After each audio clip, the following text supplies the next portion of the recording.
Are you superstitious at all? Yes, I am a don't sit your purse on the ground because you'll never have any money type superstitious. I am a don't split the pole type superstitious. Step on a crack, you'll break your mother's back superstitious. I used to try and do that all the time. Her back never broke. So tune in to the Jessica Benson Show with CJ Hurt live every weekday at 8 a.m. on YouTube at Grind City Media and the official Grind City Media app. Time for our Culture Maker segment, Mike. Nike Terminator Highs. That's a phenomenal shoe right there. I love the tiger print. On the outside right there, the blue hits off well. It's just perfectly designed, man. I love the slim and husky. You almost don't want to wear it. Get all of your HBCU sports and culture news by tuning in to HBCU Huddle with CJ Hurt and Mike Wallace. New episodes drop every Thursday on grindcitymedia.com, YouTube, and Spotify. We're going to start with Rookie of the Year odds. For my number 3, I'd be surprised if we don't have the same 3, just maybe in different order. I don't know. We might be a little different. I went with Asar Thompson because we had Jaden Ivey last year and the commercial showed a million times on TV last year. So I had to have a Piston in my top 3. Wow. Detroit Pistons are going to be so good this year. Thank you. IMHO with Lang Whitaker and me, Kelsey Wright Johnson, on YouTube at Grind City Media and the official Grind City Media app.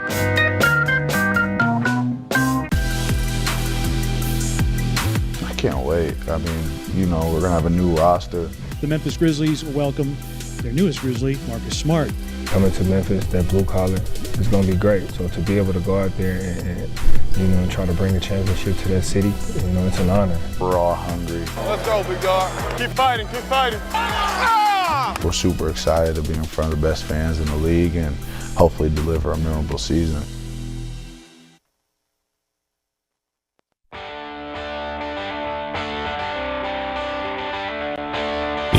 From the Built Ford Tough studio at FedEx Forum, it's the Gary Parrish Show, presented by Ortho South, on YouTube at Grind City Media and the official Grind City Media app. Now, here's your host, Gary Parrish.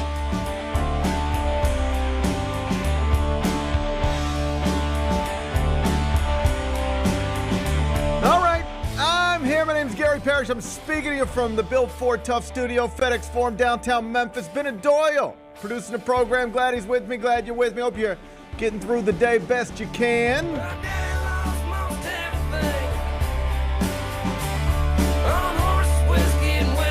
And I hope you didn't get too excited when you saw Steven Adams appear in 2 preseason games, because the bad news was delivered on Sunday. The Grizzlies starting center out for the season. Knee surgery on tap.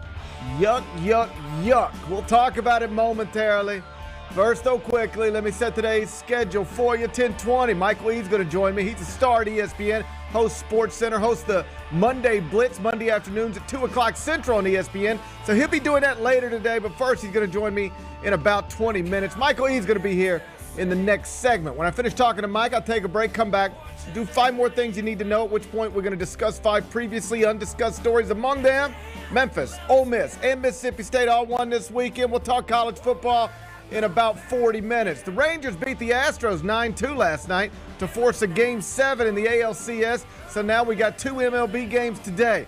Game 7 ALCS, Game 6 NLCS. We'll talk baseball in just a bit. Britney Spears isn't the only celebrity with a book coming out this week. John Stamos has one coming out too. Okay. Who knew? Who knew? I'll tell you about a wild headline from that memoir. We'll do that in the third segment. Indiana freshman Mackenzie Mbako, 5-star forward, got arrested this weekend at Taco Bell. He refused to leave Taco Bell. Well, we've all been there. We've all been there. Yeah. Weird story. I'll run you through it a little later on in the show. And Bennett went to the movies this weekend. Yes, he did. He attended a screening of Killers of the Flower Moon. We'll get his official review during a segment we call 5 More Things You Need to Know. Then we'll eventually do GP's carryout and we'll call it a day. So that's the rundown. We got a lot to get to. But I did want to start with the Memphis Grizzlies because this weekend, just 3 days before the start of the 2023-24 season, bad news was officially delivered. Steven Adams, done for the season. The Grizzlies starting center will sometime soon undergo season-ending surgery on his right posterior cruciate ligament after non-operative rehabilitation did not resolve his ongoing knee instability. That's the way the Grizz officials described the situation on Sunday. Just terrible news after we started to get a little excited about Steven's return. Let me provide a refresher course for anybody who might need one. Steven Adams initially injured the PCL in his right knee back on January 22nd. It was the final seconds of a game against the Suns. God, what a stupid game that ended up being. It was just like what a dumb game that was. That was a dumb game. So the Grizzlies announced that he would likely miss 5 weeks. Mm-hmm. All right? And on that timeline, he should have returned February 28th against the Lakers with 23 games left in the regular season. But he never returned. He didn't return on February 28th or March 28th or April 28th, which just happened to be exactly 2 months after his expected return date. That sucked, obviously, but he never had surgery. And nobody ever said he needed surgery. So the assumption, and it was just an assumption, but the assumption was that he'd be back for the start of the 2023-24 season. Fast forward a little bit. Next time we see Steven Adams in person, it's Media Day, 3 Mondays ago. And at Media Day, with the benefit of hindsight, it is interesting to realize how reluctant he was to 100% say he's good to go. But he has been participating in practices, taking part in drills. He started the first preseason game and the third preseason game. So when the initial injury was in January and surgery wasn't required and you're practicing and even playing in preseason games in October, the reasonable thing to do for fans is to assume he's going to be the starting center on opening night. And that's where most of us were as recently as, this time yesterday. And then at exactly 11:30 a.m., the Grizzlies tweeted the news, Steven Adams, done for the season. Big Bet Bennett, how big of a downer is it to get this news just days before the start of the season? A massive downer. Massive downer. It ruined my Sunday. Ruined my Sunday, too. No, I think that I think this team is still going to be very good, but we all know that he is an important part of them being a top team in the West. Mm-hmm. I think that kind of goes without saying. Like what he provides, what he brings to the table. I think him fully healthy definitely gets you in that conversation of, can this team contend? Can this team contend for a championship? And I still think they're going to be really good, and I still think they're going to be one of the better teams in the West, but it definitely tempers your expectations a little bit. It does. Yeah. And it's just, he's not one of the young all-stars or future Hall of Famers or any of that stuff, but he's very, very important to what the Grizzlies do. You listen to Jaren Jackson talk about him, previously John Morant talk about him. Like, it might not always show up in the box score, just how impactful Steven Adams is, how important he is, but he matters significantly. And now we know you're not going to have him game 1, game 2, game 3, 4, 5. Ain't no games all the way through 82. The next time you'll see Steven Adams in a Grizzlies uniform, if you ever see him in a Grizzlies uniform again, is now expected to be the start of the 2024-25 NBA season. And I really do think about the worst thing you can experience as a fan is devastating injuries prior to the season or early in the season. Mm-hmm. As you likely know, I only care about 2 professional franchises in this world, the New York Mets and the Memphis Grizzlies. I don't have a favorite NFL team. The Mets, because I'm a lifelong fan. The Grizzlies, because Memphis is where I was born. It's the place I continue to make my home. Both franchises lost key players just before the start of the latest seasons. The Mets, Edwin Diaz, right knee injury 15 days before the start of the 2023 season. He never pitched in 2023. The Mets subsequently had the most disappointing season in Major League Baseball, 75-87, 29 games behind the Braves. It was a rough summer. Now, 3 days before the start of the 2023-24 NBA season, Steven Adams is announced as done for the Grizzlies. Nothing ever goes my way, Bennett. Universe is working against me. Will you stop? The universe is I'm cursed. The universe is working against me. Ever since I took that rock from Machu Picchu, my life has been cursed. Like, it really has. Do you have another example of one of these, like in your own life, whether it's a Titan? Okay. Like, do you remember a preseason injury or an early season injury where you're like, man, I was so excited about this, and now I'm less excited because this thing just happened? Nothing that comes to mind significantly. Because I don't think this has ever really happened with the Grizzlies, where it happened right before the season started. We've had a lot of mid-season, late-season stuff. There's nothing I can think of off the top of my head. The one that pops into my head more than any other, even more than Edwin Diaz or anything else, is December 2nd, 1992. Memphians around my age and older will remember this. If you're younger, you likely won't. I bet you, Bennett, don't remember this because you would have only been like 6 years old. But it's December 2nd, 1992. Memphis is opening the season at Arkansas. I do remember this. You do remember this? Memphis, Arkansas, when I was a kid, was massive, right? Like, yeah. Oh, yeah. Barnhill Arena. So the Tigers are 8th in the preseason AP poll after making the Elite Eight of the 1992 NCAA tournament. We're talking about Penny Hardaway, David Vaughn, Anthony Douglas, Ernest Smith, Rodney Newsom, Marcus Nolan, Kelvin Allen, Jarrell Horn. Great roster. Season opener at Arkansas. Tigers are up 49-35 at the half. David Vaughn's got 8 points, 10 rebounds in the first 20 minutes. And then 4 minutes into the second half, tears his ACL. Done for the game, obviously. Done for the season. Arkansas storms back, wins that game 81-76. Tigers go from 8th in the country to 0-3 to start the season with losses to Arkansas, Tennessee, and Tulane. They finish 18-11 heading into Selection Sunday, get a 10 seed in the 1993 NCAA tournament, and lose to Western Kentucky in the first round. That was Penny Hardaway's final game as a Tiger player. And a season that began with so much promise had its very realistic title hopes ripped away 24 minutes into that season. That's a painful memory for Memphis fans. It's like our college basketball version of the Jets losing Aaron Rodgers. Right, 4 plays into the season. Like, Jets fans just went through this with Aaron Rodgers.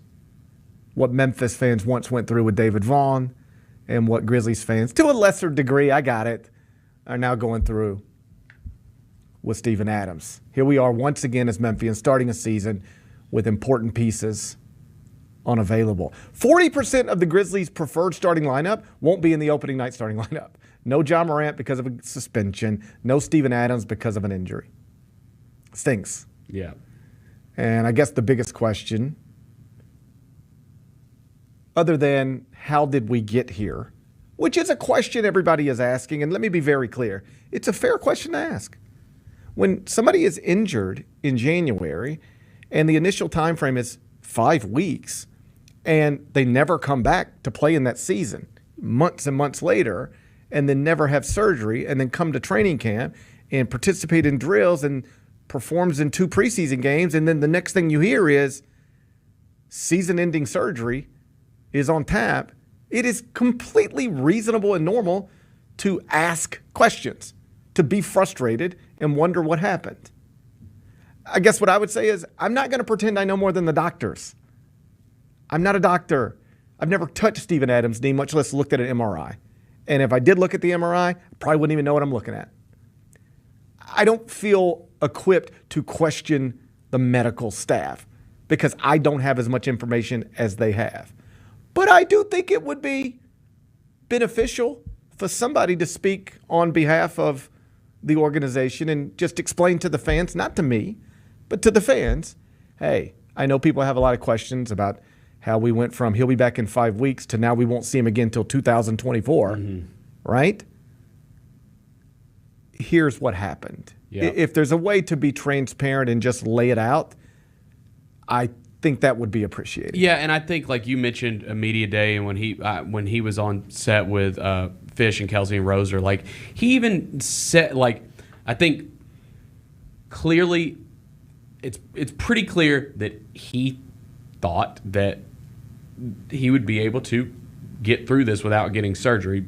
Evidence being he played in the preseason. When he talked to them, he said, and they said, "How you feeling?" He said, "There's something along the lines of, it feels good now, but there's a ramp-up process He was involved. noticeably non-committal on how healthy he's going to be this upcoming season. Yeah, and he basically said, like, we'll see how it goes once I start playing on it. And he started playing on it, and it did not go well. I will tell you that within the past few weeks, I was speaking with somebody in the organization, and the conversation was something along the lines of, hey, you had to close last season with Steven Adams. How nice is it that, now you get to open with him? That's obviously makes things a lot easier. And the reaction was just like, yeah, we'll see. Mm-hmm. It wasn't like, yeah, can't wait. It's nice to have him back. I think it is safe to assume that they've known this is a possibility for a few weeks now. Because nobody would ever come out and say he's 100% good to go. He might play 82 games this season. It was a little misleading because he's in practices. He looks good. He's in the game. He looks okay. But nobody would ever say he was okay. Yeah. And I think now with the benefit of hindsight, you can see why. So outside of that question, like what happened? How did we get here? Is there a understandable explanation for it? Outside of that big question, then the other big question is like, what's next? What do the Grizzlies do next? Is it sign somebody who's currently unemployed? Is it a minor trade to add depth, a serviceable big? Or will the Grizzlies attach picks and a player or two assets to try to add a legitimate starting center? Not somebody who can back up Xavier Tillman, but somebody who can keep Xavier Tillman as a backup. Obviously, we don't know what's next, but I will say rather whether it's now or early in the season or 3 minutes before the trade deadline passes, I would like to see a move for somebody who will then become the starting center for the Memphis Grizzlies. I would prefer, I say this as respectfully as I can say it, I would prefer not being in March and April and Xavier Tillman's the starting center for a team that's trying to, advance in the Western Conference playoffs. I would like, it doesn't have to be done today. Countless times in the NBA, we've seen examples of you can remake your roster at the trade deadline and actually get something done that makes you a championship contender, if not a champion. The Raptors with Kawhi Leonard did that. So it doesn't have to be done today. But I hope that the first game after the trade deadline, at the very latest, the Grizzlies have a starting center who is not currently on the Grizzlies roster. Robert Williams' name has been thrown out. Isaiah Hartenstein's name has been thrown out. Obviously, those are two interesting possibilities. Again, it doesn't have to be done today, but I do think it probably needs to be done at some point because you reach a point, it can be a little complicated sometimes. You've got this young core, and they're all developing at a rate near each other, and you could look up and say, man, we got these 3 players, 25 and under, all all-star levels. We've got a championship window for the next 5 years, 6 years. You just don't know that. Last year, something went wrong. Feels like every year something goes wrong. Yep. And I wouldn't want to keep just saying, well, next year is going to be the year, because at this point, I assume next season, something else will go wrong. It always seems like it does, man. It's playoff time, and the Grizzlies aren't as healthy as they could be. This is a thing in the NBA, but it has been a thing with this franchise. And if my options are, let's just keep slow playing it. Steve-O will be back next year. We'll be as good as we can be this year, and then Steven Adams will be back, and then that'll be when we finally take a run at it. I don't want to push anything down the road anymore. Yeah, and I'm ready to go. I'm ready to go every year that you've got Ja, Jaren, and Desmond healthy.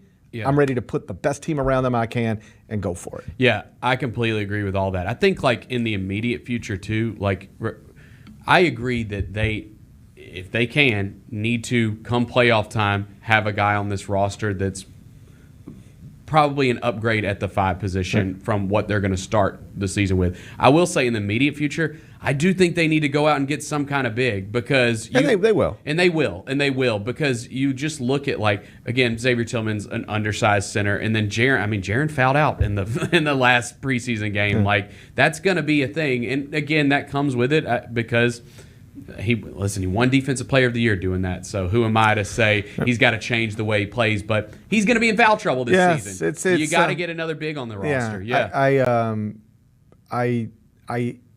I do believe that they will add another big. Yeah. I just hate that they have to. I do too, man. It sucks. Man, I was so excited about Steve-O being back. Wow. That's brutal. What are we going to do? You know? I know, man. Out of our control, Bennett. It's out of our control. Out of our control. Michael Eaves is up next.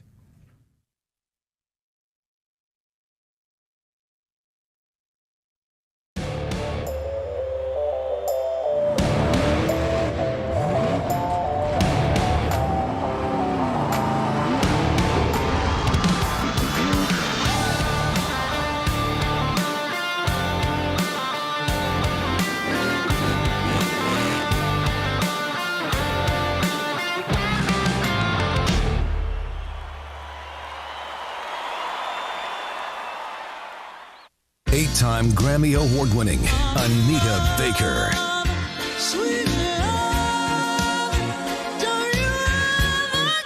Anita Baker, the songstress, live in concert. For one night only.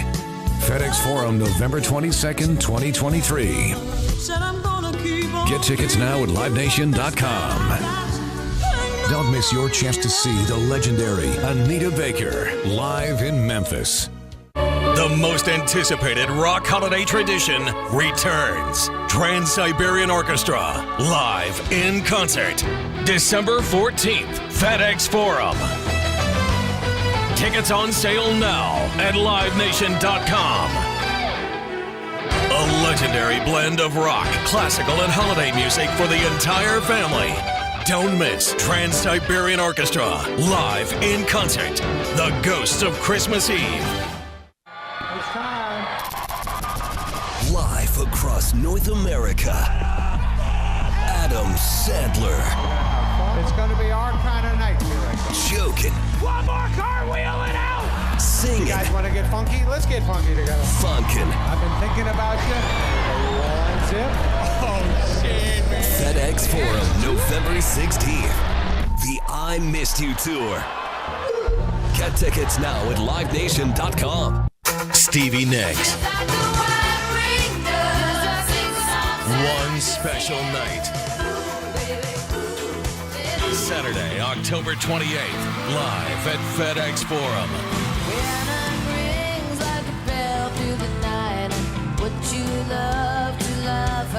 Tickets on sale now at LiveNation.com. Don't miss Stevie Nicks. Live at FedEx Forum.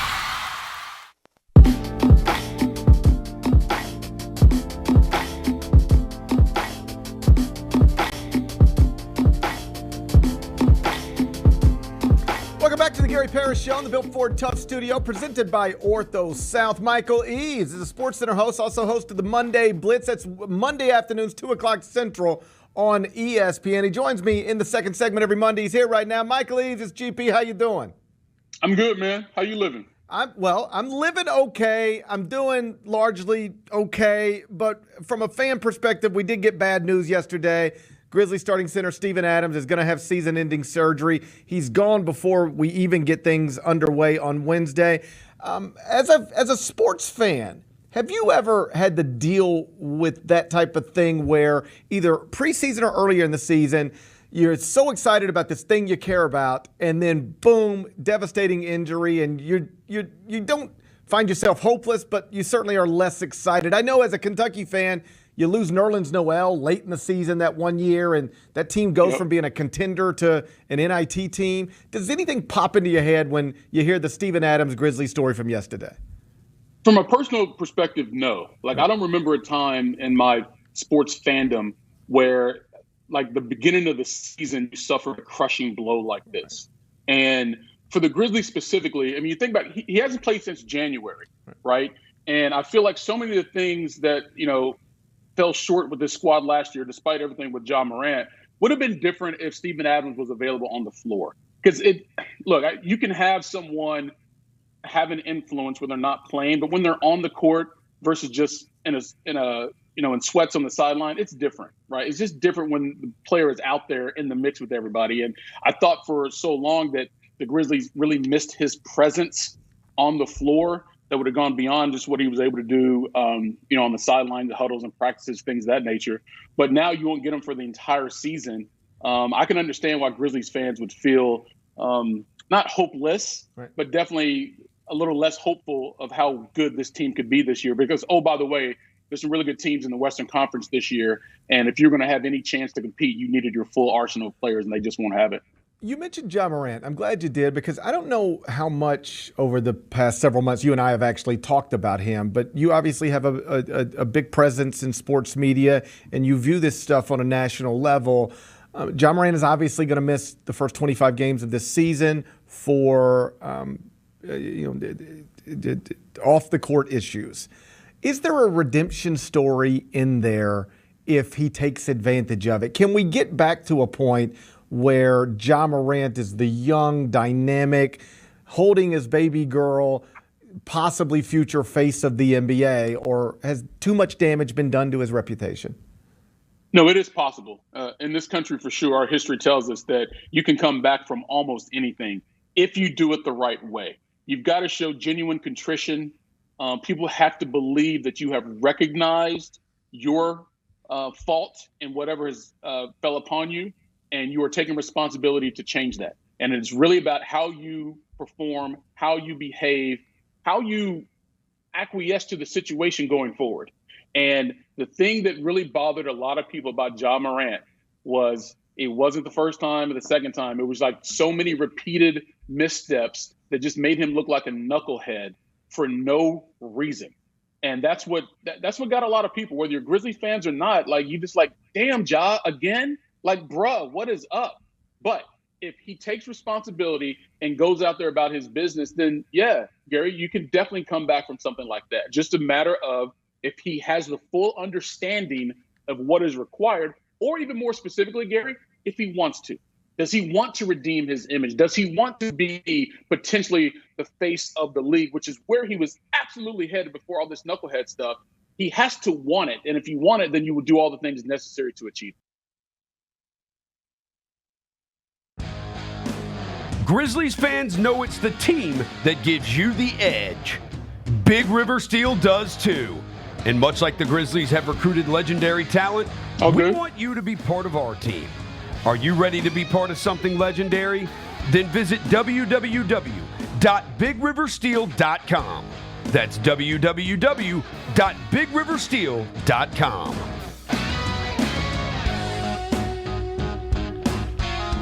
When I first started in radio, Jerry Lawler put me in the crossface chicken wing. The entire left side of my body went numb. No. And I was like, I couldn't even, I was paralyzed. No. And I was like, am I going to have to sue Jerry? He's like, you still think wrestling's fake? And I was like, ow, ow. The Chris Vernon Show, presented by Caesars Sportsbook, live weekdays at noon on YouTube at Grind City Media and the official Grind City Media app.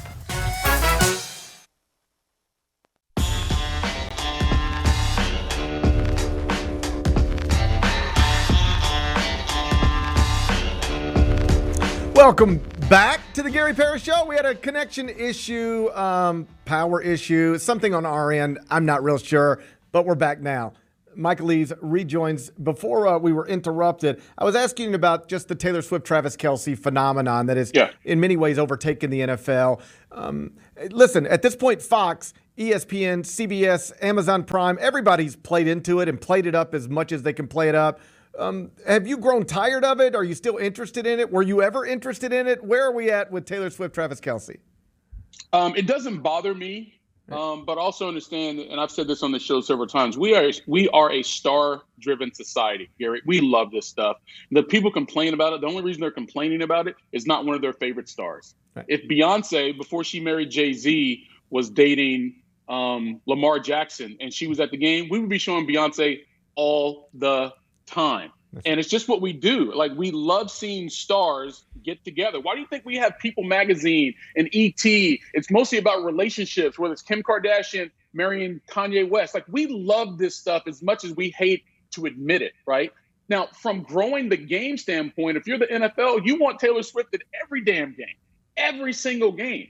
And if you're Travis Kelce, maybe initially it was just like a little thing or whatever. But, sometimes the best relationships, Gary, start from friendships. Yeah. So if it works out for both of them, God bless them. And if it doesn't work out, I mean, Taylor's going to have another bomb album. So I don't really see the loss here for a lot of people. They're just bothered by the fact that they may not be a Taylor Swift fan, and they're tired of seeing someone they personally don't like. But from a star standpoint, why would you not want her involved in one of our biggest sport in the country? No, that's exactly right.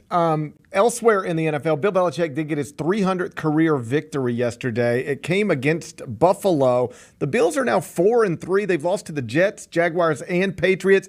Are they just off to a not so great start? Or are they actually not that great? I mean, when you get about 20% into a season, whether it's the NBA, Major League Baseball, you pretty much are who you are, right? And the problem with the Bills is I don't think they know exactly who they are. Because you mentioned they beat the Dolphins, who currently lead that division, but then they lost to the two teams below them, the Jets and the Patriots, and it was just the second win of the season for the Patriots. Like, if you're Josh Allen, Stephon Diggs, and that squad, how do you lose to that team, right? I don't know if it's a chemistry issue or the expectations. Maybe their confidence was beyond who they really were because they've been in the conversation the last couple of years as being a Super Bowl contender, and maybe they're playing down to the competition, as Herm Edwards said on our show. Whatever it is, it ain't working. And if the Bills are going to be who they think they should be, then they got to stop acting like who they are right now, which is a team capable of losing literally to anybody. You mentioned the Dolphins. They were in Sunday Night Football last night, were held to a season-low 17 points. They lose to the Eagles. They are 5-2, but the 5 wins have come against 5 teams that are bad. The combined record of the teams that the Dolphins have beaten is 8-25. Is there some fraudulent stuff here? Like, they can really pour it on bad teams, but so far when they get against good ones, it hasn't gone so well. No, there could be some accuracy into what you're saying based on the schedule as it stands right now. Against the Bills, the Bills beat them. There's no question about that. And that's why you look now with the Bills losing to the Patriots, like, who's Buffalo? In the context of what Miami's been able to do. But last night's game specifically, I thought it was closer than the score indicated. There were a couple of mistakes made by Miami that really killed their chances of maybe at least having that game tied late, if not having the lead. Tyreek Hill dropped that touchdown. They had another touchdown called back for a penalty. And on that interception by Darius Slay, it wasn't necessarily a bad throw or bad decision by Tua. It was a bad route by either Jalen Waddle, I believe it was him, or the other receiver, because they were way too close together in that route. So Darius Slay came off of Waddle to make that interception. He should have never been in a position to make that play to begin with. So you take those plays away on the road, the Dolphins were in that game. But the question becomes, is it them, Gary, to your point, or is it the level of competition? When they play good teams, offensively, they can't do what they do to other squads. And that's the real question in terms of legitimacy for this squad. And you may not know that until they start playing, a few more teams that are worthy of being considered contenders in their respective divisions. But right now, they're still entertaining, but they haven't given me the confidence to say they're a legit Super Bowl contender in the AFC. I'd probably put the Ravens over them at this point. Last thing before I let you go, wrap it up here with Michael Eaves. Tyson Bagent went to Shepherd University. He's a rookie. He started for the Bears yesterday and did okay. 21 of 29, 162 yards. Chicago gets a win. After the game, the Chicago staff was very clear. Justin Fields is our starting quarterback. If he's healthy, he will be our starting quarterback. But this feels like one of those things that is going to – I bet Chicago Talk Radio was fairly interesting today. What do you make of this rookie from Shepherd University, at least starting 1-0 in the NFL? He did what was necessary. He didn't lose the game for his team. He didn't try to do too much. I mean, you complete 21 passes with only 160-something yards. Like, you're not throwing it all over the field, obviously, right? But he didn't do anything to cost his team the win, and he was real conservative in doing what was required or what was available right in front of him, and he gave his team a chance to win, and they go and get that victory. But in terms of long-term, Justin Fields, from a skill standpoint, from an athletic standpoint, gives the Bears the best opportunity to win the most games. Now, but every good team, if you're going to be a good team, you probably need a good backup as well, or at least a serviceable backup. And maybe that's what Chicago found out. They do have a serviceable backup, but to expect him to go out there and lead the team to victory each and every game is probably a bit much for his respective skill set. Now, could he end up being a Brock Purdy / Tom Brady guy that no one thought was capable of really being a starter in the NFL? Next thing you know, they're leading teams to victory. We don't know. But we do know athletically Justin Fields gives them the best chance to win whenever he is healthy. That is Michael Eaves from ESPN. Make sure you catch him this afternoon, 2 o'clock Central on the Monday Blitz. Also throughout the week on SportsCenter. Thank you for your time, buddy. I'll talk to you next week. All right, Gary. Be good, man. Bye-bye. That's Michael Eaves from ESPN. The Tyson Bagent story is pretty – that's sports. This guy. Yeah, right. I mean, Shepherd University, and now you're starting in the NFL, and now you're winning a game in the NFL. I know he's not the reason they won, but like Michael said, he's on the list of reasons they didn't lose. Mm-hmm. He didn't lose them the game, and that'll turn into especially if Justin Fields comes back and struggles, and this will. I bet if you're a Bears fan, you're pissed today. What do you want? That they won. Because you want the number one pick. Yeah, you want a tank. well, that is like in the NBA. It's not so like when you are in tank mode, or at least among the teams that could end up with the worst record in the NBA. When you win one, it doesn't sting quite the same way because there's so many more games, and there's still a lottery. Yeah, like the next game you could sit everybody, right? This could literally cost the Bears the number one pick. Definitely. What happened yesterday? Yeah. So you always gotta. It's a weird, like the Grizzlies went through this very briefly, but the Grizzlies went through this where, in advance of the John Morant draft, maybe the Jaren Jackson Jr. draft, there was real motivation to not win games. Like you're not going anywhere, and when you're not going anywhere, it's better. It's like actually better to lose than it is to win. Mm-hmm. You don't want to set a losing mentality and develop that culture, but just in a vacuum, you're better off losing than winning. In a vacuum right now, the Bears organization is better off losing than winning. But that locker room wants to win. The players on the field want to compete and win. And so you get this interesting story emerging out of Chicago. And it might be one of these deals where, let's say you bring Justin Fields back. He's not that good. You realize you're going to move on from him anyway. So let's start the rookie from Shepherd University the rest of the way. Not necessarily because we think he deserves it or gives us the best chance to win, but because we're moving on from Justin Fields anyway, and he gives us a better chance to lose, the rookie from Shepherd University, despite what we saw yesterday. Like you might get to a point where you're motivated to play what you believe is the inferior quarterback because your motivations are more aligned with finishing with fewer points than your opponent than the alternative. Yeah. Poor Bears. Oh, it would suck. At least they didn't lose Steven Adams, though. That's right. They didn't lose Steven Adams. That's right. That's unique to us. They're doing better than we are. They're doing better than we are. I actually don't think they're doing better than we are. No, that's been a lifetime of misery. I don't think they've ever been doing people. better than we have been since the mid-'80s. No. But I wish them luck, whatever that looks like. Yeah, good luck. Whatever they consider good luck, I hope they get it. Major League Baseball playoffs continue to roll on. That's a tough Friday night for you. Dude. I'm cursed. You might be cursed. Admit that, right? Watching that on Friday. You might be cursed. Yeah. You might be cursed. Bennett picked the baseball game incorrectly again. So he's now in the negatives. But the good side of that is that we get 2 baseball games today. I mean, Bennett can't pick them right, but we get 2 more today. Game 6, NLCS, Game 7, ALCS. We'll talk baseball next. It's the Gary Parrish Show presented by Ortho South. Grizzlies fans know it's the team that gives you the edge. Big River Steel does too. And much like the Grizzlies have recruited legendary talent, we want you to be part of our team. Are you ready to be part of something legendary? Then visit www.bigriversteel.com. That's www.bigriversteel.com.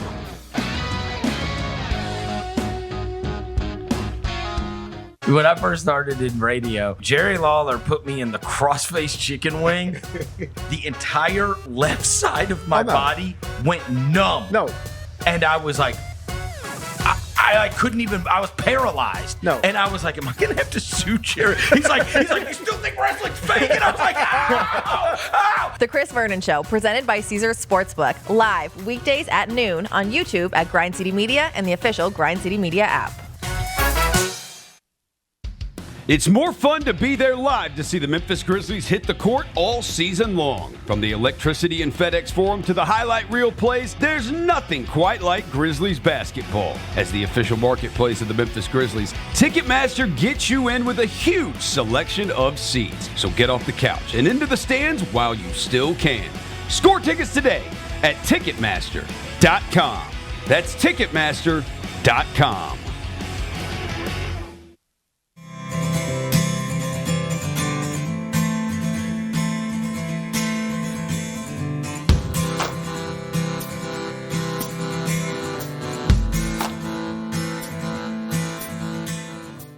Mountain Dew Zero Sugar presents an original that's now maybe even better. Mary Had a Little Lamb. Mary had a bottle of Mountain Dew Zero Sugar with the same refreshing taste as the original, but with zero sugar. Same refreshing taste as the original, but with zero sugar. Same refreshing taste as the original, but with zero sugar. Mary had a bottle of Mountain Dew Zero Sugar. That's taste was as good as the original, maybe even better. Mountain Dew Zero Sugar. As good as the original, maybe even better.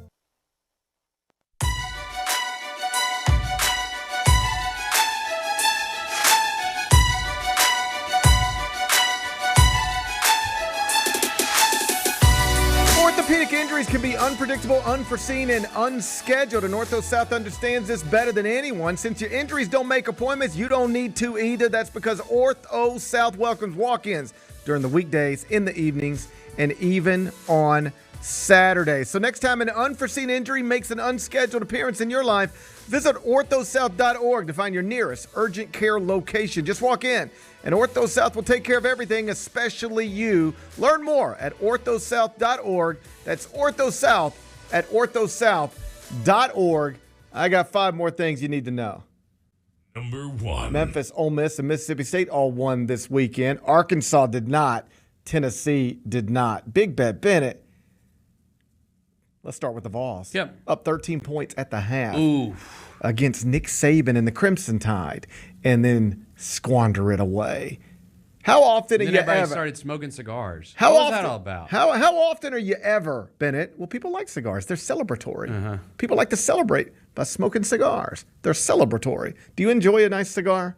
I mean, yeah, but not like I'm not seeking. Like, sure, yes. Every once in a while, I'll be with some fellas, and they'll say, "Hey, we should get cigars," and I always say, "Okay," because I think that's what you're supposed to say. Yeah. But if I'm being honest, I don't need them.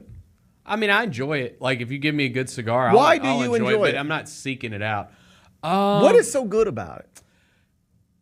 Okay. What makes a cigar the type of thing people want to sit down and do? Like, people genuinely say, man, there is nothing I enjoy more than sitting down in my chair and having a cigar. What makes people want to do that? Why is it fun? So I think that it's relaxing. Like, you're sitting down, you're if you have a good cigar, it has a good taste. Does it? You know what else has a good taste? Huh. Ice cream. That's right. Why wouldn't you just sit down and say, rather than smoke a cigar because it has a great taste, I'm going to have cookies and cream. Because I bet that tastes better.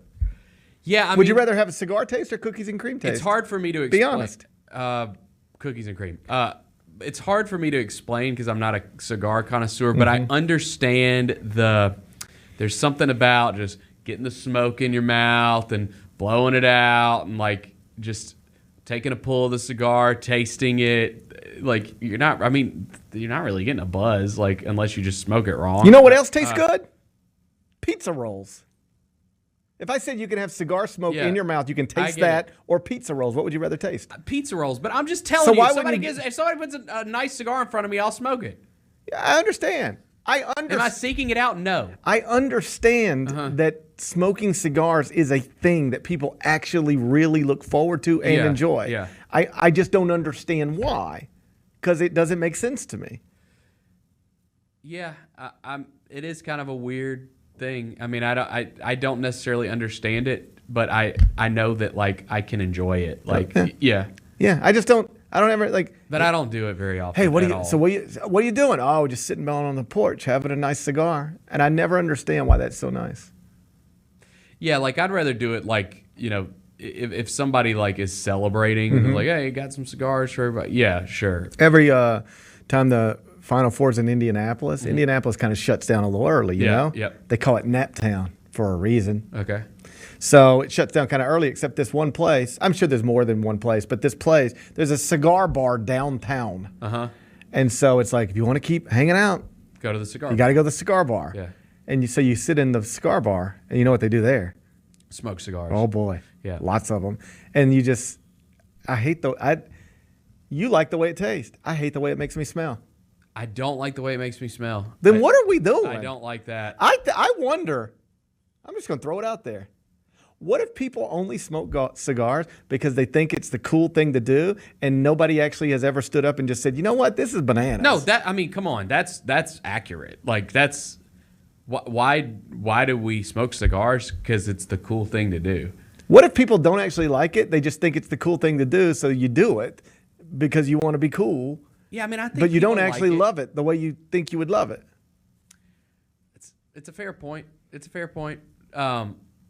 I don't really understand the phenomenon of well, cigars. that's why I'm trying to stand up and say it. I don't either. That's why I'm trying to stand up and say it. If you want to put one in front of me, I'll enjoy it with you. That's all I'm saying. I'm just saying, if it's about relaxing, there are better ways to relax. If it's about the taste, there are things that taste better. There is no scenario where a cigar would be the best thing I could do in this moment. Yeah, but I mean, we're not just like all sitting around in a circle, like having ice cream bowls together. I would much rather do that. But I promise you, if they put an ice cream bowl parlor together in Indianapolis, right next to the cigar room, and they say, hey, this stays open till 4 a.m., we can go to the cigar bar or the ice cream parlor. Both stay open till 4 a.m., both serve drinks. You can either have drinks and cigars or drinks and ice cream. I'd say, let's go to the ice cream bar. What are we even doing? Smells better, tastes better. What are we doing? It doesn't look cool, though. If it doesn't look as cool. If you're like sitting around with a bunch of like your guy friends, like having ice cream cones, you don't look cool. You don't look as cool. No, if you guys all have cigars in your hands, though, y'all might look cool. That's a fair point, Ben. Yeah. That's a fair point. So anyway, peer pressure stuff. Tennessee. Hey, when's the next time you're gonna be you're up double digits on the road against Alabama, 13 points at halftime? You ain't gonna be in that spot too often. Nah. That ain't a spot. Nick You got to Saban, get that done. You got to get that done. I ain't saying you got to go beat Alabama and Alabama, but when you're up 13 at the half against not as great as usual Alabama team, you got to knock that out, don't you? Yeah. It's a missed opportunity. Yep. How about this? Alabama's down. Everybody agrees. They don't look Which is crazy to me. They're 7-1 and ranked 9th in the country. Right. That's how insane. High the bar is set for Nick Saban. Yeah. The bar he has set with his consistent excellence, it feels like they suck. And they're 7-1 and ranked 9th in the country. Yeah. It feels like they're not good. And they might not be. They certainly don't look as good as they normally are. I think they're good. They have found themselves in a lot of odd situations this year. Down to South Florida, yep. Down to Tennessee. I think it's interesting that we all agree they don't look anything close. Right. And yet they are still 7-1 and ranked in the top 10 in the country. Ole Miss, that's a nice victory. Continue to be ranked in the top 15. Poor Arkansas. It's over for our guy Sam Pittman, isn't it? I think so, man. I mean, that thing's just going bad. Fired his offensive coordinator because if Yeah. you can't score more than 3 points against Mississippi State, Dude, you don't get to keep your job. No. That's a fair rule, I think. I think that's true. And then Memphis goes down to Birmingham. Bennett, so you got your hat on today. We kept the trophy. Battle for the Bones successfully. Yep. It was a successful battle for the Bones. Yeah, I mean, dude, we talked about it Friday. Like that game, to me, like I like it. Like I'm glad that it's I'm glad we're doing it. I don't look down on UAB. Like I'm cool with calling it a rivalry. I'm good with all that stuff. That said, you got to go out there and beat the crap out of that team. That's what they did. You got to go beat the crap out of the Blazers. Yeah, and that's what they really wasn't competitive.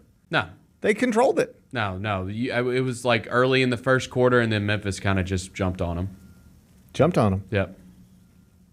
So the Tigers continue to be headed toward a situation where the only game they are expected to be an underdog in the rest of the season is against SMU. At one point, they would have been considered a favorite in that game.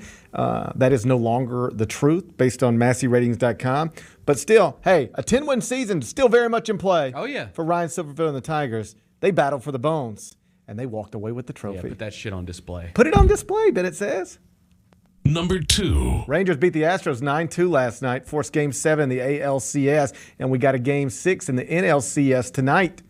2 high-stakes baseball. It's a great day for baseball, Bennett. Yeah. So we're in Game 6 of Phillies. Diamondbacks, Bennett. Oh, God, that's how little I care about that team. And the reason we are in Game 6 is because the Diamondbacks won Game 4 Friday night, 6-5. Let me tell you something. If Philly wants to win this series, they better not trot Craig Kimbrell out there again, dude. I don't trust him. Can't trust that guy. How that went down on Friday was sickening. I know. Oh, his little stance. I cannot believe that. Like, you had that game won easily. Now, what was it, like 5-2? You got to win the game. And he just comes out there and is throwing batting practice. Like, it was just, what are we doing? Blown opportunity. And if you're the Phillies, like, get him out of the game. The Phillies are like the Tennessee Vols of Major League Baseball. Like, missed opportunity. I was texting you before the Diamondbacks took the lead and was like, please get him out of the game right now. And, like, as soon as I text you that, he gives up the lead. It's a rough night for you. Yeah, it was rough. You're now you're in the negatives now. I know you know that. You're in the negatives now. You're looking up. Yeah. You're looking up at 0. Yeah. You're looking up at 0. Used to be up 16.7 units. Now you're looking up at 0. It's a tough spot. But tonight you get an opportunity to get back on the right side of things. I spoiler alert, am not going to make you pick a Major League Baseball game today. I'm going to go Monday Night Football, because I cannot watch you miss another baseball game. But if you're a baseball fan, it's a big night. 4 o'clock, Diamondbacks, Phillies. Phillies win, close it out. If not, we get a Game 7 tomorrow at Citizens Bank. Tonight, Game 7, Rangers, Astros. Winner advances to the World Series. Loser is done for the year. Doesn't get bigger than that, does it, Bennett? Nope. Oh, man. Can't wait. Number 3. Britney Spears isn't the only celebrity with a book coming out this week. John Stamos also has one coming out tomorrow. If you're John Stamos, don't you have to, not release a book on the day Britney Spears is releasing a book just to stay out of that? Yeah, I think you would move your release date. He's been completely overshadowed by Britney. Every day there's a new Britney Spears headline. She had an abortion. She got pregnant. She got rough with Colin Farrell. Yeah. There's a new one every day, right? Mm. Do you see they did the abortion at home without a doctor? I did not. They did. Britney said it was just her and Justin. She was over there having her own abortion, and he was just playing guitar. Jeez. It's a wild scene. Yeah. It's a wild. But they said, hey, if we let anybody else in on this, then it'll be on People Magazine. Yeah. Right? So if we really want to keep this a secret, we got to keep it between us. Does that make you think that it's possible the story is not true? Because she can always just say, well, there are only 2 people in the whole world that knew, and it was just me and him. I'm saying it's true. He can say whatever he wants. Not that he's denying it, but I don't know. There's not very many people involved in this story. Does it make you skeptical that the story is legitimate? A little bit. I'm not. I believe her. Okay. I think she had an at-home abortion while Justin Timberlake played guitar. Okay. I don't know. I don't either. I don't want to. Yeah. I don't know. I'll stay out of it. But anyway, that's what John Stamos is up against. All right, dude. That's what John Stamos is up against. Respect to John Stamos. I mean, he's a big Memphis guy. Like, he comes here a lot. He's a big Elvis fan, obviously. Saw John Stamos play with the Beach Boys one night. Yeah. Like, they were on Full House, weren't they? Yeah. Yeah. No, I mean, I was there in Beverly Hills. Yeah. I knew he was tight with them because they played with him on Full House. Yeah. I was out in L.A. for UCLA USC game. Yeah. The year O.J. Mayo was at USC and Kevin Love was at UCLA. And I'd gotten to know Kevin and his parents a little bit. Mm-hmm. And, you know, his father is a Love brother. Yeah. Right? Yeah. And Mike Love. Mike Love's the Beach Boy. Yeah. Yeah, but Kevin Love's father is not in the Beach Boys. Mm-hmm. But Kevin Love's uncle is in the Beach Boys. Mm-hmm. And it was really one of these things like, hey, you know, my brother's playing tonight. It's like a benefit for like some lawyer association or something. It's like this private party hotel in Beverly Hills. You want to go? I was like, I mean, I guess. Like, yeah, I'll go see the Beach Boys at a private party. Yep. And John Stamos was there with them. He played with them. Nice. That's my only John Stamos story. Well, I say all that to say, like, I mean, who's really, is this, I mean, are people really in the market for a John Stamos autobiography? I don't know. I don't know. That's interesting. I wonder how often somebody says, like a celebrity, John Stamos has been famous for a long time. Of course. All right? But like, you know, if he were on Jimmy Fallon tonight, he probably wouldn't be the lead guest. You know? Is that where he's at? I think that's fair. Probably, I don't know if he can still be the lead guest on Jimmy Fallon. Yeah. Right? But John Stamos has been famous for a long time. I wonder how often a famous person says, you know, I really need to get my life down in print. Mm-hmm. I should write a memoir. And people are like, should you though? I mean, like congratulations on a nice career, but like nobody really cares. Maybe you're just doing it for yourself. Maybe you're just doing it for yourself. It's self-fulfilling. Maybe it's not about the money. It's self-fulfilling. You just want to have it. You want to have your life documented in your words. Maybe John Stamos is doing. Maybe nobody needed this other than John Stamos. Oh, yeah. And if that's true, that's enough. Yeah. Is it enough for me? Is it okay? Okay. Still, I would get away from Britney Spears. Yeah, you got to get outside of that. Because I didn't even know John Stamos had a book coming out until yesterday. And even the story I read acknowledged he's been completely overshadowed by Britney Spears' memoir, which is coming out the exact same day.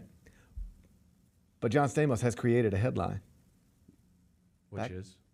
Back in the 80s, he was dating Terry Copley. You familiar with Terry Copley? No. She was on a television show that lasted one season, I believe, on NBC. Okay. All right? But she was a beautiful young blonde woman. Okay. Right? The type of woman you could easily see starring in a sitcom on NBC in the 80s. All right? So this is John Stamos' girlfriend. All right? Mm-hmm. They love each other. John Stamos tells the story in his book. So he's going over to Terry's house. He wants to see Terry. He's going to see his girlfriend. We've all been there, right? Mm-hmm. The door's cracked open, so he just lets himself in. First mistake. Lets himself in. Sees a car there in the garage. Car had pulled in that he didn't recognize. Like a vintage, nice car. It's a nice car. Like this one costs a little bit of money. Yeah. Whoever owns this car got a little bit of money, right? But you don't think much of it.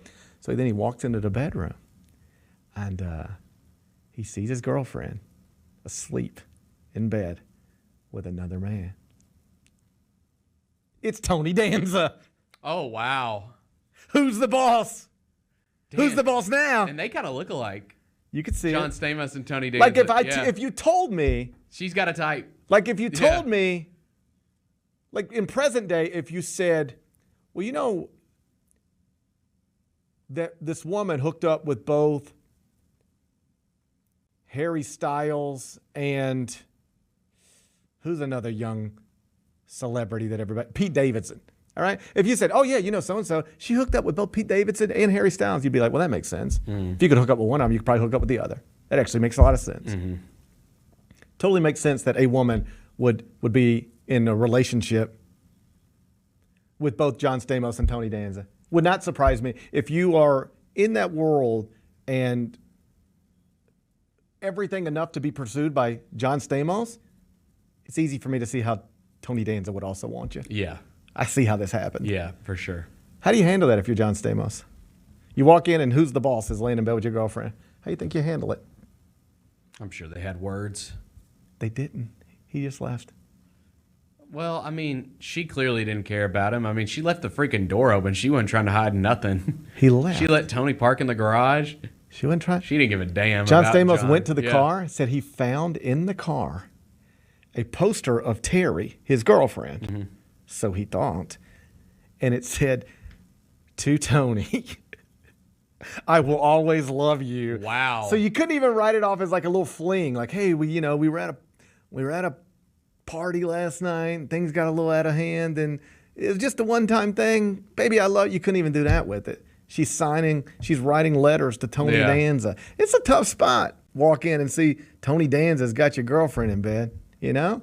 You ever walked in, found your girlfriend in bed with somebody else? Me neither. Neither. You ever had somebody walk in and find you somewhere you're not supposed to be? Me neither. I don't think. No. Well, hey. I hope you keep your streak alive. Thanks. Appreciate it. I think I'll be fine. I hope so. You never know, Bennett.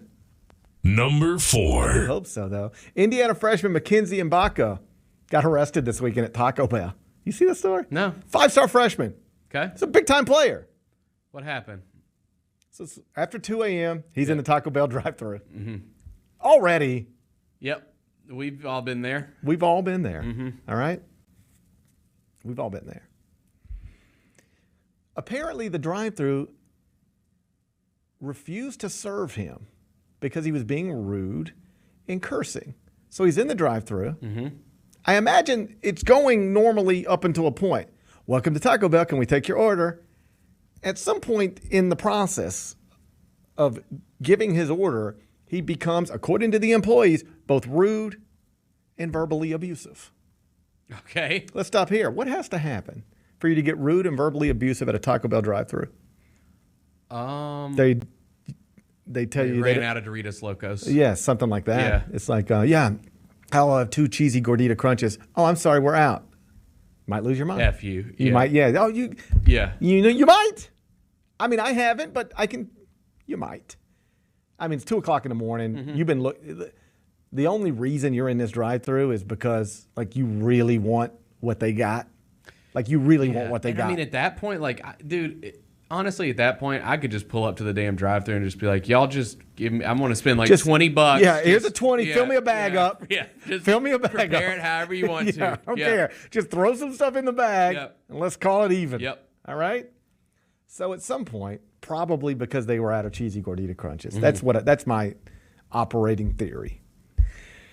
They said, "Well, we don't have any cheesy gordita crunches," or maybe he said, "I want fire sauce." They were like, "We don't have fire sauce." That'd be tough. Yeah, That'd be tough. I'd be pissed. Yeah. All right. So at some point, it gets so heated that they call the cops. They're like, "This guy, he's like," because they're like, "We're not serving you. You got to go," and he won't get out of the drive-thru. Now you got the whole drive-thru backed up. It's a problem. Cops show up. They say, "Yo, man, you got to move. They're not serving you. You got to move your car." He refuses. He tells the cops, like, "I ain't." He's going to argue with the cops, which often. It's never going to go your way. It usually doesn't. Right. It usually doesn't. So they finally said, "Hey, okay, you got to move." He finally moves, but he moves into a parking spot at Taco Bell. They said, "No, buddy, you got to leave Taco Bell. You're a problem. You're so much of a problem. They called us to come get you out of here. You can't just sit here. It's 3 o'clock in the morning. Yeah, go home, man. Go home." What is he doing? And how does he not also – I'm assuming he's sober because there's no, like, driving under the influence charge or public. But how can you be sober 2 o'clock in the morning at Taco Bell and fighting everybody? Yeah, that's a you problem. That's a weird thing. Yeah. Like, the most sensible thing is, oh, he was smashed. Yeah. But he didn't get any charge that would indicate that he's smashed. I don't get it. I don't know what's going on. I don't get that either. So finally, this gets crazier. Cops come up to him and they say, "Buddy, you got to leave. All right? You got to leave Taco Bell or you will be arrested for trespassing." He ignores them. They said, "Open this car door. You are under arrest." He ignores them. He will not unlock his door. He will not get out of the car. They take a baton, bust the passenger window, and drag him out of the car. He fights with them. I don't know about fist fights, but struggles. Yeah. Now you got an obstruction charge. He's facing 2 charges. All over a late night Taco Bell. What are we doing? Yeah, man. You know? What are we doing? Yeah, that's. I don't blame the Taco Bell people for getting pissed. I don't either. Like you have to think about man, this. I'm working at Taco Bell at 3 a.m. Like life's already hard enough. Yeah, don't come through the drive-thru and be a jerk. Life's already hard enough. Yeah. All right? Life's hard enough. I am working the graveyard shift at Taco Bell. Yeah. Things haven't gone my way. Don't make my life harder than it already is. I'm already dealing with a ton of drunk people coming through here. Well, that's the thing. Yeah. Waffle House, Taco Bell. And they're used to that. They can handle that. You must have been acting really out of line. That's the point. Yeah. They deal with so much nonsense at 2 o'clock in the morning at a Taco Bell drive-thru. What level of nonsense do you have to bring to the table where they say we have to call the cops? Yeah. They deal with nonsense nonstop. Yep. We've all been in Waffle Houses and Taco Bells at 2 o'clock in the morning. Yep. There is always somebody involved who needs to just be home. Mm-hmm. All right?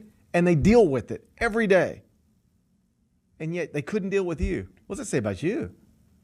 Might be a bad guy. I'm not here to judge his character, but he seems to have Taco Bell skills that are lacking. Oh, yeah. On the other hand, if they didn't have fire sauce, you kind of get it. Yeah. You know, I need to know more. Yeah. I think I need to know more more details on the ordering situation. I think I need to know more. Sounds good. All right. Number 5. Bennett went to the movies this weekend. I did go to the movies After suggesting he just couldn't find time to go to the movies this busy weekend. weekend. Oh, he found time to go to the movie. Tell us, when did you find time to go to the movies, and what did you watch? Saturday night. I went to see the new Martin Scorsese film, Killers of the Flower Moon. You take your beautiful wife, I assume. I did not. Oh, you left your wife at home. She didn't want to go. She left your wife No, at so home. it was like a last-minute decision because basically the kids were winding down. They'd had a long day. They were starting to kind of like So just decided to crash. leave your wife and kids to go to the movies? No. I asked her if she wanted to go see the movie, and she said emphatically, I'm not sitting through a 3.5-hour movie. I'm Team Kara on that one. She said, I'm not sitting through a 3.5-hour movie. And so I was like, do you care if I go? And she said, absolutely not. Go have fun. Because she's sitting on the couch watching reality TV shows. she doesn't care. She's like, get away from me. I'm good, bro. Say whatever you need to say. So I, too, sometimes justify my actions by convincing myself it was okay, when deep down I know maybe it wasn't. I think it was fine. Thanks, Kara, for letting me go to the movies. Yeah. But it was awesome, man. Name your movie. Killers of the Flower Moon. The new Martin Scorsese film. Yes, that's what I just said. The reviews have been really good. Very positive. Yeah. Would you give it 2 thumbs up? Yeah, 2 thumbs way up. If you had more than 2 thumbs, would you use that one too? Yeah, 4 thumbs. If you were 4 thumbs, you would go 4 thumbs up? Yeah, for sure. It was great. How weird would it be to have 4 thumbs? It'd be weird. It would be weird. If you just had, where would you even put it? I think right there, I think. Yeah. You put me a little second thumb right there. What would you do with it? You would do 4 thumbs up. That's what you would do, Bennett. Yep. For people who haven't seen the movie or even been briefed on what it's about, quick synopsis. Oh, yeah. Okay. So, like the way I would do a Dateline preview. I'm not trying to catch you off guard, but what is this movie about? Yeah, so it's about the Osage Indians that resided in Oklahoma in the night. It spans like quite a few years, but it really takes. So the 1920s was when this all took place. Prior to that, their reservation was on this land in Oklahoma, and they found oil. And so all of these Osage Indians became very rich, and so they lived in this town in Oklahoma where they basically like were living in mansions and had like a beautiful little town and nice cars. I think Native Americans deserve that. Yeah, definitely. And so, anyways, the story is pretty fascinating because I wasn't even that familiar with it, and I was a history major. I'd heard about it, and but so this takes place right after the Tulsa massacre. Oh yeah, I learned about that. Not far from there, and basically all of these Osage Indians started dying in weird ways, whether it be like someone just fell out dead, like the alcohol poisoning. Some people were murdered, shot. It ended up being like hundreds of Osage Indians that were killed in this area, and it just turns out that like there was some. I don't want to give away too much, but it's historical, so like it's Keefe D. Yeah, Keefe D did it. But I heard the same guy that shot Tupac was knocking out these Indians. So back in the 20s. So, anyways, it's it's about kind of the start of like the FBI because they send agents from the Bureau of Investigation to come down and see what's going on here, and it's a fascinating story. The movie's really long; it's over 3 hours, but why do we need movies this long? Like, I'm fine with it. If they're good, why does it matter? I guess, because it's a long time. Just be sitting still. If it's a great movie, I don't care how long it is. And this was a great movie. Okay. Yeah. I will see it. Yeah. I will see it. It's just like, if we could get it down to about... No, we talked about like... I wouldn't mind getting... I like a good hour 50 yeah, movie. I get that. I like a good hour 50. Yeah, I mean, you and the rest of the country, because there wasn't a ton of people in my theater. Nobody was in your theater. I mean, it wasn't packed, like, for a Saturday night. Maybe everybody else decided they would just rather stay home with their wife and kids? Probably so. But no, it was great. The acting was great. Like, DiCaprio's great. Robert De Niro. Jason Isbell. Yeah, Lily Gladstone is great. Jason Isbell's in it. He does a good job. He's actually got a pretty prominent role in the movie. No, it was just really good, man. I mean, it's like Scorsese, like top notch, like Martin Scorsese. Yeah. Bennett says 2 thumbs up. Yeah. And says if he had 4 thumbs, he would like for him to be right there, and he would flash them. It would be 4 thumbs up. All right, I'm going to go see it, Bennett. Yeah, it's worth it. It's definitely worth it. Again, like we talked about Oppenheimer and how that was, a little over 3 hours, and it felt like it was over 3 hours. I did not feel like this was. It didn't feel like just that. breeze by. Yeah, just breeze by. Yeah, 3 hours, 30 minutes, just breezes right by. All right. Yep. 4 thumbs up from Bennett. Let's go. Be back with GP's carry out.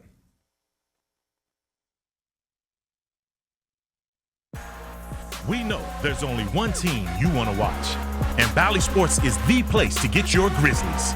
Experience the comebacks, the buzzer beaters, the can't-miss Memphis-made moments live.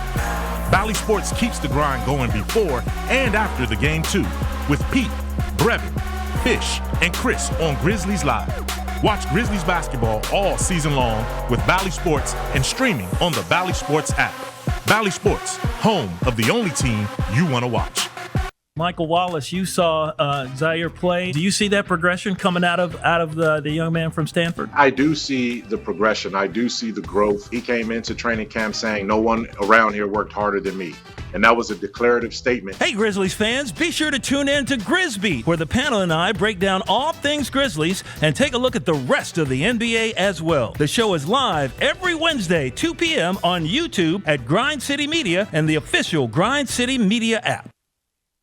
Memphis fans can now enhance each moment of their day with the refreshingly luxurious taste of Cintron sparkling flavored energy beverages, served exclusively at FedEx Forum.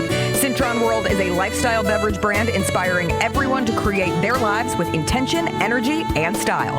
As the official partner of the Grizzlies, Cintron is offering a 10% discount on your next online order when you use promo code Grizzlies10 at CintronWorld.com and follow the lifestyle on social at Cintron World. Drink it, live it.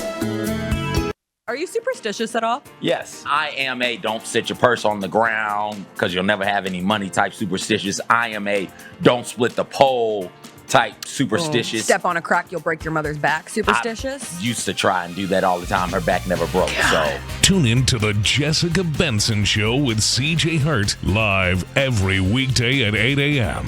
on YouTube at Grind City Media and the official Grind City Media app. Ohio State at Notre Dame, and Notre Dame is a home dog. But they're wearing green pants, which, my God, Under Armour, what are you doing to Notre Dame? The green jerseys are fine, but they wear the gold pants. They wear the gold domes. That Notre Dame should never not wear the gold pants. The Odds Couple with Rob Fisher, Lang Whitaker, John Roser, and CJ Hurt live Thursdays at 2 p.m. on YouTube at Grind City Media and the official Grind City Media app.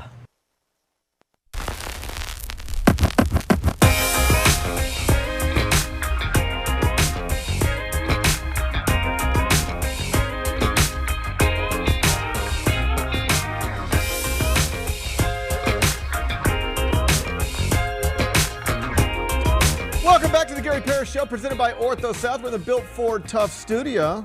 I'd like to take a moment, wish a happy birthday to my mother. It's my mother's birthday today, Hey, Bennett. happy birthday. October 23rd. That'd be my mother's birthday. Got to get a cake. Yeah. What kind of cake do you prefer, Bennett? Do you like an ice cream cake or traditional, more traditional cake? I like the yellow cake with chocolate icing. Yellow cake with chocolate icing. Yeah. It's like I guess you'd call that vanilla. I would. But yeah, just like the plain yellow cake with the chocolate icing. Do you enjoy cake? Yes. Do you enjoy icing? Yeah. I don't enjoy icing. What? I don't like icing. The hell? I'm not saying it's normal. So you don't like cupcakes or cakes? I can walk past a cupcake, no problem. You can set a cupcake right there. I can just walk. Crazy. I can walk by it without even looking at it. Man, that is crazy. I enjoy a nice ice cream cake, like a Baskin Robbins ice cream cake, but just like traditional cake, fluffy and icing. Yeah. Oh, that's I don't need amazing. That's like one of my favorite things. I turn it down all the time. That's wild. You know what I can't turn down? Like a nice little. I hate Halloween.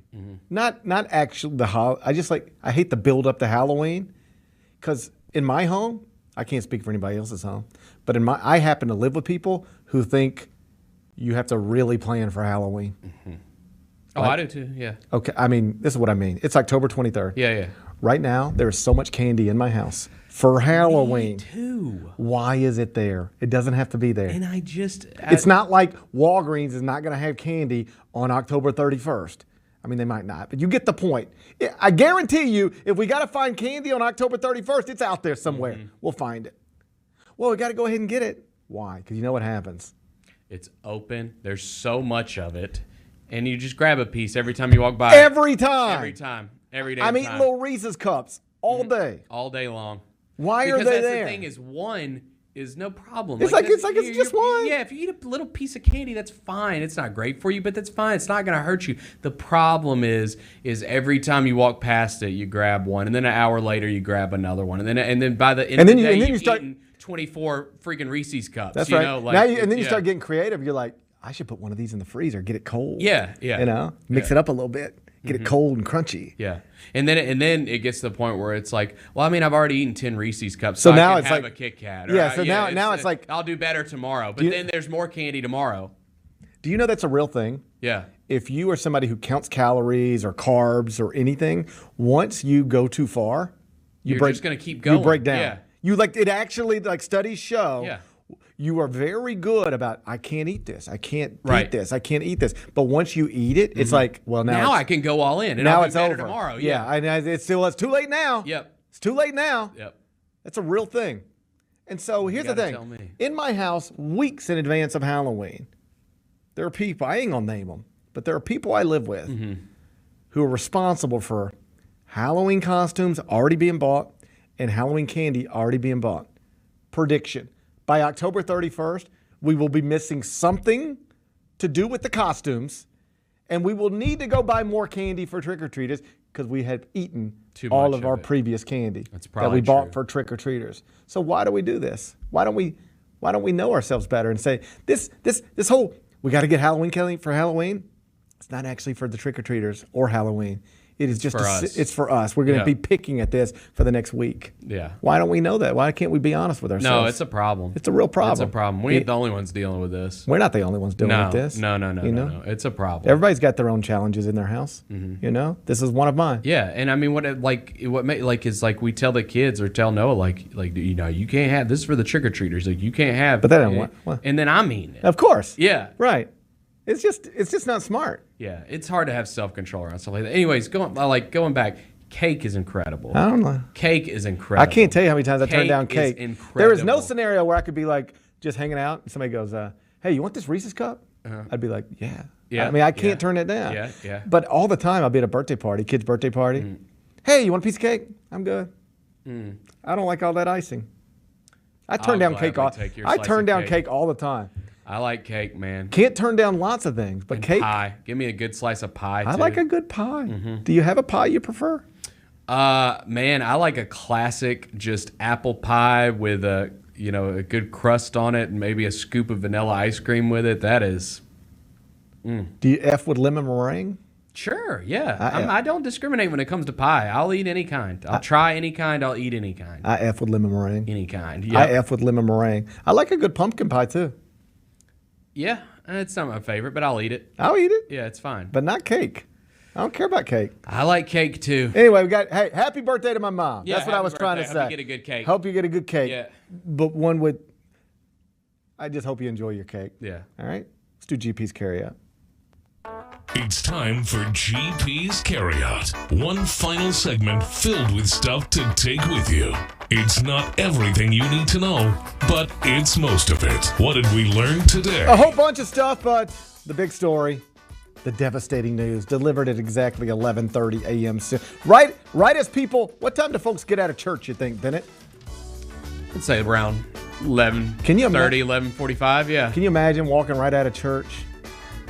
You know, just spend an hour with God, and then you walk outside and you're like, oh man, I feel so much better having worshiped for the previous hour. And then it's like, Steven Adams out for the year. It's a hell of a thing to Dude, it was so tough. find out right after church, you know? We were having a nice Sunday. We went to the Orpheum, took note to see the Bluey play, went to get some lunch. Like, it was a nice little family outing, and that just crushed. It's crushing news. Uh-huh. It's a crushing development. Yeah. Steven Adams out of the year, knee surgery on tap. The initial injury was, of course, last January. Initially, we were told he'd be back in 5 weeks. Here we are all these months later, and he never came back. He did practice, and he did appear in 2 preseason games, but something ain't right, Bennett. So surgery's on tap. And the next time we'll see Steven Adams in a Grizzlies uniform will be, this is probably true, Media Day 2024. Jeez. October 2024 Media Day is likely the next time we'll see Steven Adams in a Grizzlies uniform. Yeah. And we're not even guaranteed that. No, that's tough. And listen, I do see, Michael pointed this out this morning, and I completely agree with him. Like, it's tough either way because, yes, you see people that are upset, like, well, if he needed surgery, why didn't you get surgery, like, you know, right after the season starts? But regardless, he wouldn't have been ready for the season. Like, I think we pretty much know that. Like, if he would have gotten that surgery in May, he's not going to be ready to play anyways this season. It was likely missing a lot of the season. So it's not good either way. Yeah, I don't. You know what I mean? Yeah, like even if he had surgery in February, it's not entirely clear that he would have been ready to start this season. Right. But obviously, if you have the surgery you're going to have in October, in February, or March, or April, or May, or June, or July, you are back earlier than you will now be. Of course. I understand why fans are frustrated. I understand why fans have big questions. I don't have the answers to these questions. I do think it would be beneficial for somebody connected to the organization to explain to fans, here is what happened. Here's why he didn't have surgery then. Here's why we believe he needs to have surgery now. I'm sure there's an explanation in there somewhere, but I totally understand why fans would like to hear it. Perhaps we'll get that explanation. Yeah. Either way, we will not have Steven Adams in Game 1 or Game 82 done for the year, and now we wait to see how the Grizzlies respond from a roster perspective. What's today's biggest game? Monday Night Football. Are you ready for Is some it? football? I'm surprised you're doing Monday Night Football and not Game 7. I know, baseball's been horrible. I'm trying to help you out of this. I appreciate. Well, you can't. Okay, there's no way out. This is done. Might be done. Yeah. Might be done. Yeah. Bennett Doyle out for the season too. Yes. You know, people might be wondering why we didn't announce that back in January. Right. Fair question. Yeah. A lot of fair questions being asked. Monday Night Football. 49ers and Vikings. We're at US Bank Stadium, Minneapolis, Minnesota. I know you never went to see the Eras Tour. You never had that opportunity. I did not. I did. There? At that place? At US Bank Stadium. Nice. Yes. Nice stadium. Yeah. Well, it's newer, right? Yeah. Yeah. I don't know. Yeah, I think it is newer. Yeah. It's nice. It is nice. Yeah. 49ers are 5-1. Vikings are 2-4. Kick is scheduled for 7:15. ESPN, ABC. San Francisco -7. Big number on the road. It is a big number. Total's 43. Big Bet Bennett. Your record is now 59, 51, and 3. Yeah. You are down 0.6 units. You're in the negative. Yep. You're looking up at 0. You have overdrafted. Oh yeah. You got to win just to get back to 0. It's a big number, and the Vikings, like, they're not good, but they have not gotten blown out this season. Like, they're in competitive games every week. That said, I'll probably just take the 49ers to win by a touchdown. Bennett says, well, if it was winning by a touchdown ain't going to get it done. You're laying 7. You got to win by 8. Touchdown's worth 6. You need to make sure you know what you're up against. At this point, I'll just take a push just to Ben is just hoping for a push. I'm just trying to get to the next day. Boone is just trying to get to the next day. I'm just for the next day. Yeah, I'll go 49ers. I don't feel good about it. Bennett, once again, does not feel good about what he's saying. But what he's saying is take the 49ers -7. It looks like McCaffrey's going to play tonight. That's what all signs are. I saw Schefter saying he's going to give it a go. I mean, they're clearly the better team, but these things are tough. It's tough, Bennett. Yeah. I don't envy you. I don't envy the position Vikings you find yourself don't have in. Justin Jefferson. Hey, we'll see. We'll go 49ers. Bennett said -7. San Francisco. We'll see. Hey, we'll see. We'll see. What are we watching on TV? Monday Night Raw, 7 o'clock, USA Network. Coming off a thrilling SmackDown on Friday night. I got Fox back. Congratulations. Yeah, I can watch again. I'm back, yeah. Congratulations on getting Fox back. Yep. Monday Night Raw tonight Mm-hmm. as we continue to build towards our next live premiere event. What is it? Oh. Is it Crown Jewel? Crown Jewel. Yeah. You don't care? I don't like it when they do the that. worst one. That's about as bad as it gets. I don't like it when they do the Saturday afternoon pay-per-views. Yeah, I mean, they just that one is just a total punt. Nothing happens. Tribal Chief will headline it. Yeah, I get it, but just nothing happens at that pay-per-view. LA Knight says something's going to happen. He says something's going to happen. What's he got going on? He's fighting Roman Reigns. LA Knight versus Roman Reigns. I've been so out of touch. LA Knight versus Roman Reigns. See, and Roman will beat him. I mean, this is just giving people the people kind of what they want. Oh, this is a big match for this pay-per-view, but it's nothing's gonna happen. That is an issue. Even if you enjoy WWE, you know that there is a 0% chance Roman Reigns loses to LA Knight at Crown Jewel. Literally a 0% chance. 0% chance. There is no way. No way. Mm-mm. He wouldn't stand for it. If Vince brought that to him, he would be like, no. Vince out the game. I understand, but he's still got his hands all over everything. Bennett says his hands are all over everything. Come on. I get it. He's out the game. Whatever. Having his hands all over everything is what got him into this right. predicament to begin with. Yeah. If you know what I'm saying. Raw tonight, 7 o'clock. It's on USA. What's the best thing we've read? Colin Ward Henniger, CBS Sports, has his NBA Power Rankings. First one of the season up right now. Where are we at? Oh, Bennett, I don't think you want to know. I don't want to know. He dropped us a lot, didn't he? Bennett, I don't think you want to know. I'm going to say that we are sitting comfortably at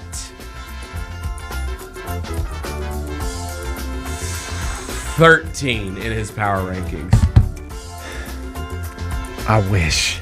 No way. Don't tell me we're outside of the top 20. Inside the top 20, outside the top 15. Number 17, your Memphis Grizzlies. A little low for my taste. It's a little low for my taste. Here's what Colin Ward Henniger wrote. He wrote, Desmond Bane led the NBA in preseason scoring. Just a small glimpse of what you're likely to see while Ja Morant serves his 25-game suspension. Jerry Jackson Jr. must also continue making offensive strides to go along with his Defensive Player of the Year activity on the other end, while Taylor Jenkins has his hands full in terms of sorting out his rotation. Marcus Smart should replace the defense loss with the departure of Dylan Brooks, but relying on Derrick Rose as a backup is a dangerous proposition given his age and health history. Losing Steven Adams for the year is a bigger blow than most fans will realize, and it will force Jackson to hit the glass at a much higher rate than he has in his first 5 NBA seasons. That's from Colin Ward Henniger, CBS Sports. Okay. We'll see. Just looks like more motivation to me. Look, yeah, put it on the bulletin board. Just throw Add it to the bulletin board. Add it to the bulletin board. Add it to the ever-growing bulletin board. You can find it at cbssports.com. What's on tap for tomorrow? Tomorrow's Tuesday. We're going to look back at 2 baseball games, look back at Monday Night Football. It's a big night. It's a big night.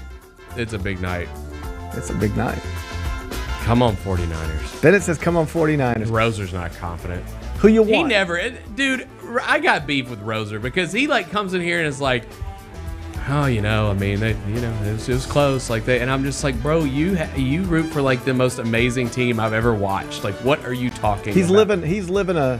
He always tries to downplay the 49ers. I'm like, dude, they're amazing. He's living a nice life. That John Roser. Way better than me. Way better than you. Way better than you. Yeah. Who do you want to win? I'm not asking you to pick the games. Who you want to win? Astros, Rangers, Game 7. Who you want in the World Series? Oh, the Rangers. I mean, I actually don't care about either of them, but yeah, I think the Rangers. I don't know, man. Astros Phillies is a pretty damn good World Series if that's what we got. Astros Phillies is awesome. Yeah. Give me Astros Phillies. That's the World Series I want to watch. That's a pretty good World Series. I think that's got potential to do a better number than anything else that they could put out there. I agree. Yeah. I agree. Yep. We'll see. Hey, we'll see. Game 7, Game 6 tonight. All right. Enjoy the rest of your day. You didn't give me the chance to double down. I'm trying to save you from yourself. I wasn't going to do it. Trying to save you from yourself. There was a brief second when I was I know about you to be wanted like, to. Like, come on, give them all to me. I'll take all of them tonight. No, we're not doing that. No. We're done with that. Well, we're done for that. We're done with that for now. Okay. We might get back to it someday. Okay. Never say Maybe never. tomorrow. People have relapses, Bennett. People say they're done with stuff all the time, and then they have relapses, Yeah. Happens to the best of them, you know? Yeah. You could relapse someday. Yeah. But we'll work through it same way we work through everything else. Enjoy the rest of your day. I'm going to enjoy mine. We're going to meet back here tomorrow at 10. Till then, be careful, be kind, be good, rep your hood.